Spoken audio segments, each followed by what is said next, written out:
Hello everyone. तो previous video में हमने effect of change of temperature तक पढ़ लिया था। इस वीडियो में हम effect of change of pressure पढ़ेंगे।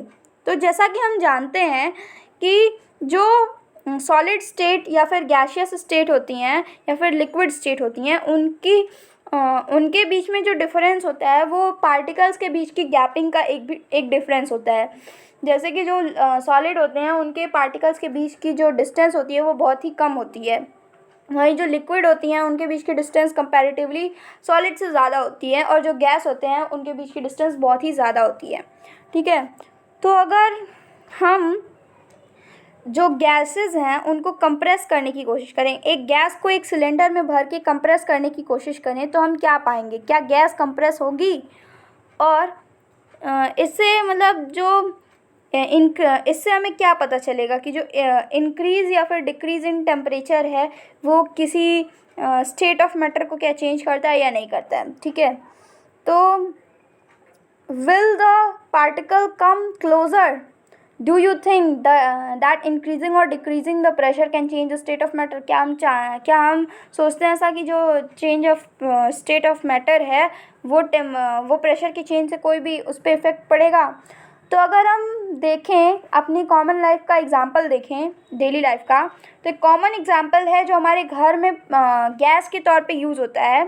जो गैस सिलेंडर यूज़ होता है उसमें होती है लिक्विफाइड पेट्रोलियम गैस, जो कि हाई प्रेशर पे जब हम उसको बहुत ज़्यादा कंप्रेस कर देते हैं और उसे स्मॉल वॉल्यूम में फिल करके घरों में भेजा जाता है, जो कि लिक्विड फॉर्म में कन्वर्ट हो जाती है। ठीक है, तो इसका मतलब क्या है कि जो गैस है उसको हम बहुत ज़्यादा प्रेशर लगा के कंप्रेस कर सकते हैं और वो कंप्रेस होके लिक्विफाई हो जाती है। ठीक है, तो प्रेशर को अप्लाई करने पे और टेम्परेचर को घटाने पे क्या होता है, गैसेस जो होती हैं वो लिक्विफाई हो जाती हैं। एक हमने एग्जांपल आपको सब्लिमेशन में बताया था कि जो सॉलिड कार्बन डाइऑक्साइड होती हैं अगर हम उसको हीट करें तो वो डायरेक्टली गैसियस फॉर्म में कन्वर्ट हो जाती हैं। ठीक है, और इनको जो है हाई प्रेशर पे स्टोर किया जाता है। तो ये क्या होता है कि ये जो सॉलिड कार्बन डाइऑक्साइड है, इसी वजह से हम इसको कहते हैं कि ये ड्राई आइस है। ठीक है, तो इसे हाई प्रेशर पे स्टोर किया जाता है, ये आप याद रखिएगा। ठीक है, तो इससे हम क्या कह सकते हैं कि अगर हम टेम्परेचर को चेंज करें तो स्टेट ऑफ मैटर में भी चेंज आएगा। ठीक है, आइए हम इवेपोरेशन के बारे में पढ़ते हैं। तो इवेपोरेशन का कॉमन एग्जांपल आप लोग एक बार सोचने की कोशिश करिए, जो आप डेली लाइफ में अपने एक्सपीरियंस करते हैं। तो आइए हम आपको बताते हैं। जैसे कि आप देखते होंगे कि जब बारिश होती है तो क्या होता है कि हमारे घर के आसपास जो गड्ढे होते हैं उसमें पानी भर जाता है, लेकिन वहीं 2-3 दिन बाद वो पानी पूरी तरह से सूख जाता है। तो ऐसा क्यों होता है? क्योंकि जो लिक्विड होता है वो इवेपोरेट होके गैसियस फॉर्म में कन्वर्ट होके क्लाउड्स बन जाता है। वहीं जब हम डेली कपड़े डालते हैं तो कपड़े भी सूख जाते हैं। तो ऐसा क्यों होता है? क्योंकि जो सॉलिड होता है, जो लिक्विड होता है कपड़ों में, वो गैसियस फॉर्म में कन्वर्ट होके ऊपर चला जाता है। ठीक है, तो ये सारे एग्जांपल्स हैं जो ये फर्स्ट पैरा में दिए हुए हैं। ठीक है, तो we know that particles are always moving and never at rest. तो ऐसा हम जानते हैं कि जो पार्टिकल्स होते हैं वो हमेशा ही मूव करते रहते हैं, कभी रेस्ट पे नहीं होता है। ठीक है, और एक गिवन टेम्परेचर पे जो गैस होते हैं या फिर जो लिक्विड और सॉलिड होते हैं उनकी जो अमाउंट ऑफ काइनेटिक एनर्जी होती है, पार्टिकल्स की जो अमाउंट ऑफ काइनेटिक एनर्जी होती है वो डिफरेंट होती है। ठीक है, इन द केस ऑफ अगर हम लिक्विड की बात करें तो जो सरफेस पे काइनेटिक एनर्जी होती है, लिक्विड की जो सरफेस पे काइनेटिक एनर्जी होती है वो कंपैरेटिवली जो होती है वो ज़्यादा होती है एज़ कम्पेयर टू जो नीचे जो लिक्विड होता है उसकी काइनेटिक एनर्जी। ठीक है, जिसकी वजह से जो ऊपर की जो पार्टिकल्स हैं वो ईजिली जो है ब्रेक हो जाते हैं और उनका फोर्स ऑफ अट्रैक्शन कम हो जाता है, जिसकी वजह से वो गैसियस फॉर्म में कन्वर्ट हो जाते हैं, और इसी फिनोमिना को हम लोग कहते हैं इवेपोरेशन। ठीक है, इवेपोरेशन क्या होता है कि phenomena of change of liquid into vapour at any temperature below its boiling point. Boiling point से कम टेम्परेचर पे ही जो है लिक्विड गैसियस फॉर्म में कन्वर्ट हो जाता है, इसी प्रोसेस को हम इवेपोरेशन कहते हैं। ये आपका एक डेफिनेशन हो गया इवेपोरेशन का। Phenomena of change of a liquid into vapour at any temperature below its boiling point is known as evaporation. ये आपके एग्जाम में 1 या 2 मार्क्स में पूछा जा सकता है, तो इसलिए आप इसको मार्क करके अच्छे से पढ़ लीजिएगा, ठीक है। फैक्टर्स इफेक्टिंग इवेपोरेशन, क्या क्या फैक्टर्स हैं जो इवेपोरेशन को इफेक्ट करते हैं। हम आइए इस एक्टिविटी को पढ़ते हैं। Activity 1.14, take 5 ml of water in a test tube and keep it near a window और अंडर अ फैन। कि 5 ml of water on a open china dish and keep it near a window और a fan, ठीक है। Take 5 ml of water in open china dish and keep it inside a cardboard or on a shelf in a classroom. Record the room temperature, record the time or day taken to for the evaporation process, ठीक है। repeat the above 3 steps activity on rainy day and record your observation. What do you infer about the effect of change of temperature, surface area and the wind or velocity of evaporation, ठीक है। तो यहाँ पे बोला गया है अगर हम 5 ml वाटर एक टेस्ट ट्यूब में लें और उसे अपने विंडो के पास रख दें या फिर किसी फ़ैन के नीचे रख दें। दूसरे केस में बोला गया है 5 ml वाटर किसी टेस्ट ट्यूब में लें और 5 ml वाटर एक चाइना डिश में लें और उसे अपने विंडो के पास या फिर फ़ैन के नीचे रख दें, ठीक है। तो जो टेस्ट ट्यूब होता है उसका जो सरफेस एरिया होता है वो कम होता है और जो चाइना डिश होती है उसकी सरफेस एरिया ज़्यादा होती है, ठीक है। Take 5 ml of water in open china dish और उसे जो है एक कार्डबोर्ड के अंदर रख दें या फिर किसी सेल्फ में रख दें क्लासरूम में, ठीक है। और हम टेम्परेचर को रिकॉर्ड करें और ध्यान से देखें कि इवेपोरेशन का प्रोसेस जो है कितने टाइम में हो रहा है। और ये सारे प्रोसेस को रेनी डे में भी, जब रेनी डे हो तब भी हम इसे रिपीट करने की कोशिश करें, तो हमें क्या पता चलेगा कि टेम्परेचर चेंज या फिर सरफेस एरिया और वेलोसिटी या फिर विंड स्पीड ऑफ इवेपोरेशन से क्या, वेलोसिटी से इवेपोरेशन पे क्या इफ़ेक्ट पड़ता है। तो हम ये पाएंगे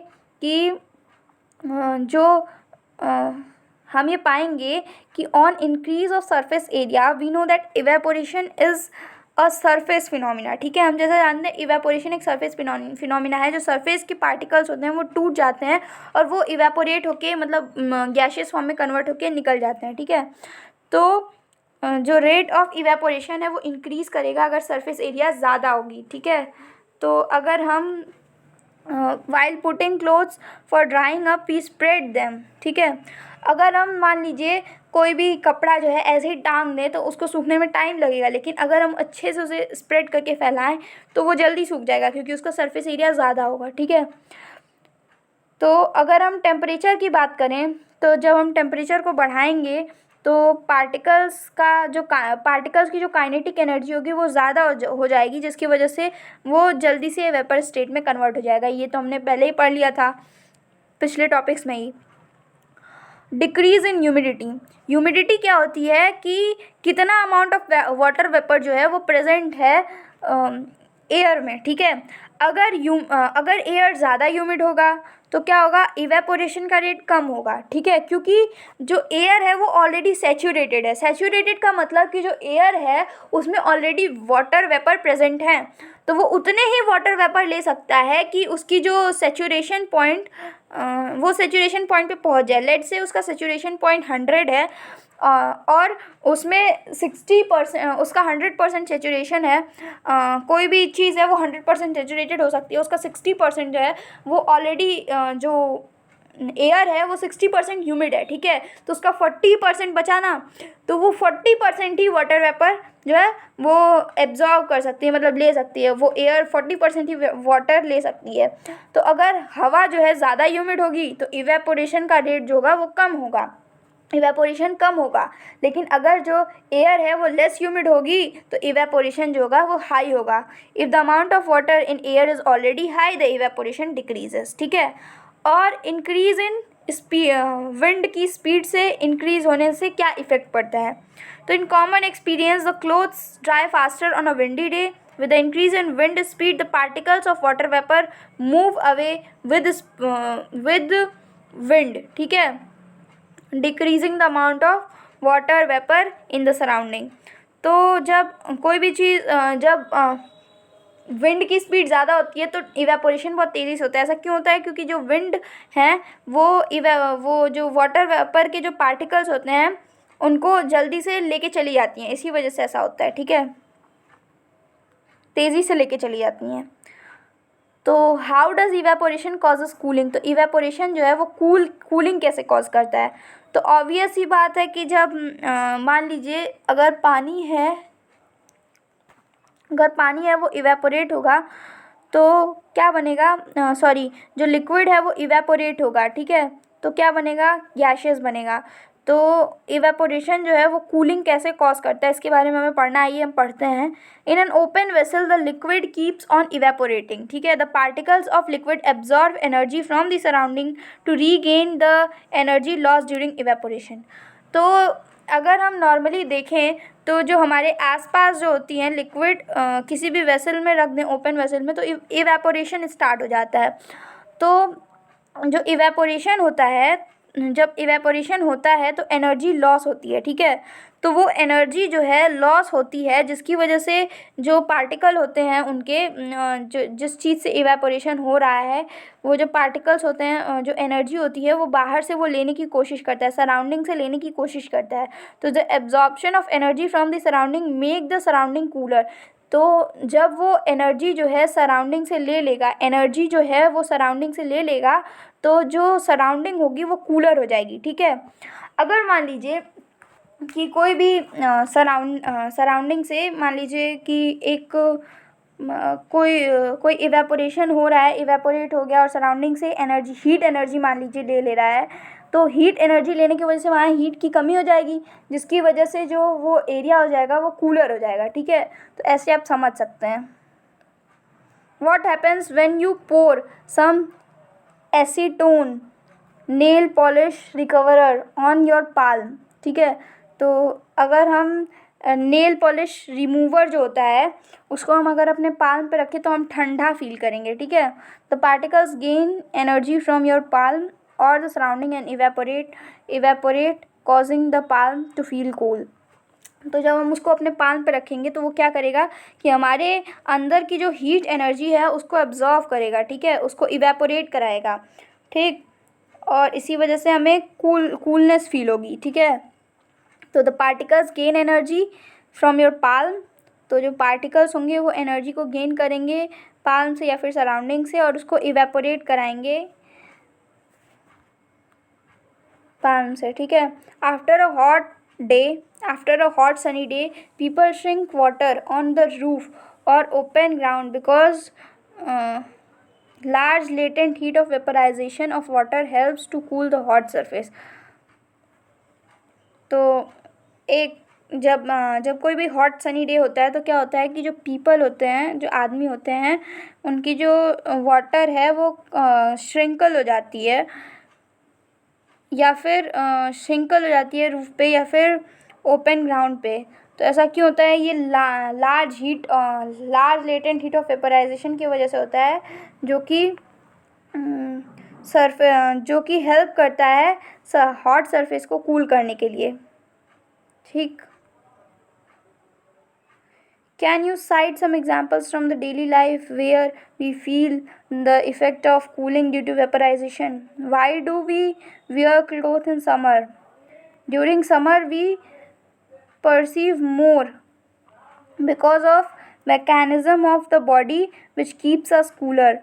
We know the evaporation, the particles of the surface of the liquid gain energy from the surrounding or the body surface and change into vapor. The heat energy equal to the latent heat of vaporization is absorbed from the body, leaving the body cool. Cotton, being a good absorber of water, help in absorbing the sweat and exposing it to the atmosphere for easy evaporation. तो हम जैसा कि जानते हैं कि जब heat कहीं से लॉस होता है तो क्या होता है कि जो पार्टिकल्स होते हैं वो सराउंडिंग से हीट लेने की कोशिश करते हैं, ठीक है. तो मान लीजिए कि कोई भी आदमी है, उसे बहुत ज़्यादा गर्मी हो रही है, तो क्या होगा कि जो वहाँ की हीट एनर्जी जो है वो बढ़ जाएगी, जिसकी वजह से जो तो अगर कोई इंसान है, उसको बहुत ज़्यादा गर्मी हो रही है, तो उसका जो अगर वो कॉटन का कपड़ा पहना होगा, तो क्या होगा कि जो कॉटन है वो उसका पसीने को सोख लेगा, और जिसकी वजह जब वो पसीने को सोख लेगा तो वो क्या करेगा, इवेपोरेशन स्टार्ट हो जाएगा, जिसकी वजह से जो कपड़े में का जो पानी है वो इवेपोरेट होके एटमॉस्फेयर में चला जाएगा। ठीक है। Why we see water droplets on the outer surface of a glass containing ice cold water. ठीक है। तो let us take some ice cold water in a tumbler. Soon we see water droplets on the surface of the tumbler. The water vapor present in the air on coming in contact with the cold glass of water loses energy and gets converted into liquid which we see as droplets.